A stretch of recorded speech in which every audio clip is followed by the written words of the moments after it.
gunakan tangki. Boleh pun, kalau tak boleh 100% pun kita dah ada sebahagian.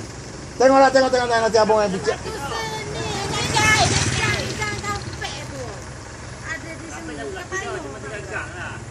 Kapek buang Melaka dah. Baik, nak tanya. Nak pasang kapek lagi ke tak bodoh? Tak bodoh. Tak bodoh nanti saya bincang. Nanti abang yang bincang. Kalau tapi nak derah tak boleh.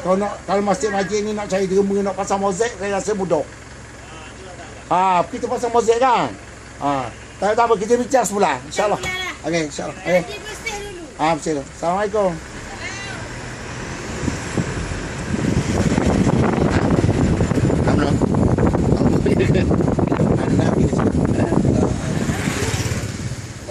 Yelah orang ni kena belakang ni. Ni anak tidak ambil.